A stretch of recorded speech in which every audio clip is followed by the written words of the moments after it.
आपकी अनुमति से मैं राज्य का वित्तीय वर्ष 2021-22 का बजट अनुमान तथा वित्तीय वर्ष 2020-21 का पुनरीक्षित बजट अनुमान प्रस्तुत कर रहा हूं। बजट वर्तमान एवं आगामी वित्तीय वर्ष का वार्षिक वित्तीय विवरण तो पेश करता है, साथ ही यह सरकार के आर्थिक कार्यावली की एक रूपरेखा भी प्रस्तुत करता है।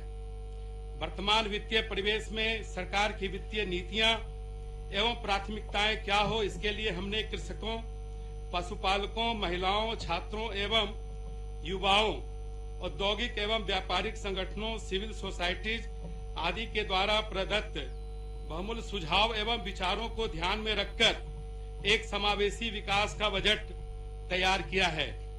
इसलिए अध्यक्ष महोदय, इस विकासोन्मुख बजट को एक नए नजरिए से देखने एवं समझने की आवश्यकता है।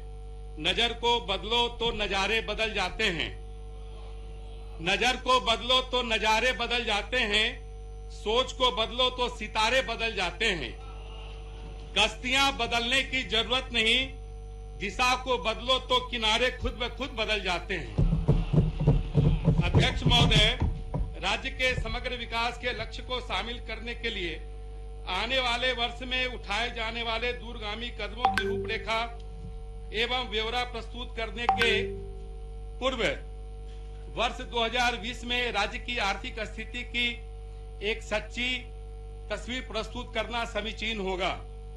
अध्यक्ष महोदय, वित्तीय वर्ष 2020-21 का बजट तैयार करते समय किसी ने सोचा नहीं था कि वैश्विक महामारी कोविड-19 वित्तीय वर्ष 2020 को चुनौतियों भरा वर्ष बना देगा।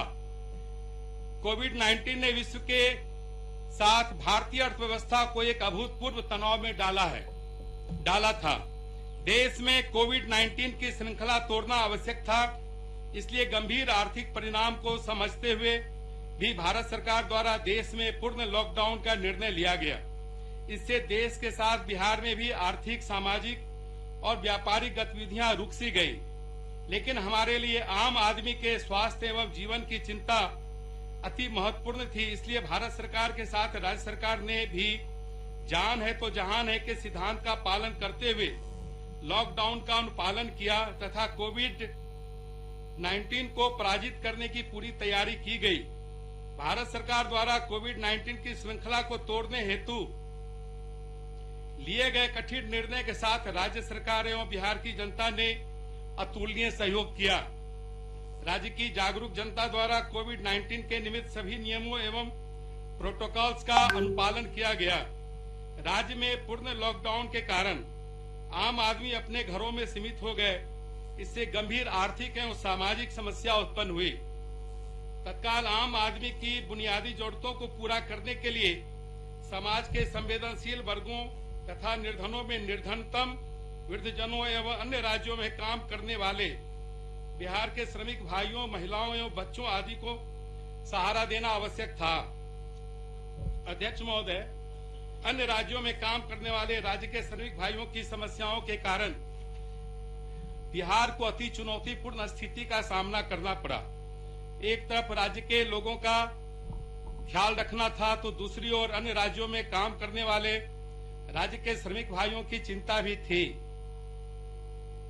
लेकिन हमने चुनौतियों से डटकर मुकाबला किया एवं इनका निदान भी किया। सीमित संसाधनों के बावजूद भी माननीय मुख्यमंत्री के नेतृत्व में राज्य सरकार द्वारा कई महत्वपूर्ण कदम उठाए गए।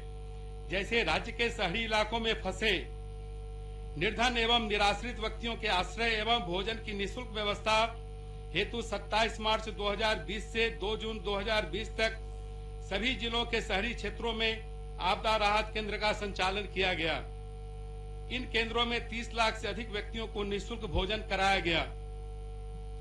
राज्य से बड़ी संख्या में कामगार भाई रोजगार की तलाश में अन्य राज्यों में जाते हैं। लॉकडाउन के कारण अपने घर आने हेतु राज्य सरकार के अनुरोध पर भारत सरकार द्वारा कई विशेष रेलगाड़ियां बिहार भेजी गई। बाहर से आने वाले लोगों को अलग ठहराने हेतु प्रखंड एवं पंचायत स्तर पर क्वारंटीन केंद्र स्थापित किए गए, जिसमें इन्हें 14 दिनों तक ठहराया गया। इनके खाने पीने की व्यवस्था की गई। 14 दिन के बाद राज्य सरकार द्वारा बसों से इन्हें अपने गृह प्रखंड ले जाया गया।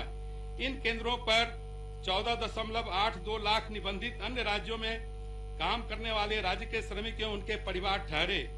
इसी प्रकार राज्य की सीमाओं पर पहुंचने वाले एवं दूसरे राज्यों में फंसे बिहार के श्रमिक एवं उनके परिवार के लिए आपदा राहत केंद्र स्थापित किया गया। क्वारंटीन केंद्रों में औसतन प्रति व्यक्ति 5,300 रुपये खर्च किए गए। कोरोना लॉकडाउन के कारण आर्थिक कठिनाई का सामना कर रहे गरीब लोगों को डीबीटी के माध्यम से 1.64 करोड़ राशन कार्डधारी के खाते में 1,000 रुपया प्रति कार्डधारी अंतरित किया गया। इस मद में 1,600 करोड़ रुपये से अधिक का भुगतान किया गया। लॉकडाउन के कारण राज्य के बाहर फंसे प्रवासियों के खाते में मुख्यमंत्री राहत कोष से प्रति व्यक्ति 1,000 रुपये का भुगतान किया गया। कुल 20.95 लाख लोगों को डीबीटी के माध्यम से करीब 210 करोड़ रुपए की राशि सीधे उनके बैंक खाते में अंतरित की गई। बहुत से श्रमिकों को विशेष श्रमिक रेलगाड़ी द्वारा राज्य में लाया गया। राज्य सरकार द्वारा टिकट भाड़ा तथा यात्रा मद में व्यय की गई राशि की प्रतिपूर्ति न्यूनतम 1,000 रुपया का भुगतान किया गया। इस प्रकार कुल 10.71 लाख कामगारों को 121.37 करोड़ रुपए वितरित किए गए। राज्य के वृद्धजनों को कोरोना अवधि में परेशानी का सामना नहीं करना पड़े, इसलिए राज्य सरकार द्वारा 3 महीने का वृद्धा पेंशन अग्रिम के रूप में भुगतान किया गया। राज्य में कोरोना संक्रमण के खतरा से निपटने हेतु संक्रमित लोगों की पहचान आवश्यक था। राज्य सरकार द्वारा कोविड-19 जांच अभियान के रूप में प्रारंभ किया गया।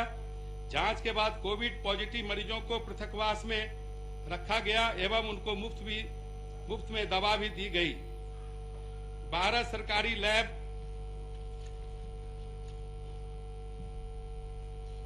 में आरटी-पीसीआर जांच की व्यवस्था की गई। कोविड-19 की रोकथाम हेतु बिहार में आंकड़ों के अनुसार प्रति 10 लाख जनसंख्या पर 1.72 लाख लोगों की जांच की गई है। प्राथमिक स्वास्थ्य केंद्र स्तर तक जांच करने और जांच रिपोर्ट देने की व्यवस्था की गई है। राज्य के सभी 6 निजी चिकित्सा महाविद्यालय एवं अस्पतालों में भी आरटी-पीसीआर जांच की व्यवस्था की गई है। यही कारण है कि राज्य में कोविड-19 के रिकवरी रेट में क्रमशः सुधार हो रहा है। वर्तमान में बिहार राज्य का रिकवरी रेट 99% से अधिक है। बिहार राज्य में कोविड-19 के मरीजों में मृत्यु दर राष्ट्रीय औसत से काफी कम 0.58% है। अध्यक्ष महोदय, राज्य के स्वास्थ्य कर्मी, सुरक्षा कर्मी, सफाई कर्मी, प्रशासनिक तंत्र, बैंक कर्मी, बिजली कर्मी, स्वयंसेवी संगठन आदि की सजगता एवं अथक परिश्रम से राज्य में कोविड-19 का संक्रमण दर और मृत्यु दर काफी कम रहा तथा संक्रमण से स्वस्थ होने की दर भी अधिक रही। इस हेतु मैं आपके माध्यम से सभी कोरोना योद्धाओं को उनके अमूल्य एवं साहसिक योगदान के लिए प्रशंसा करता हूं।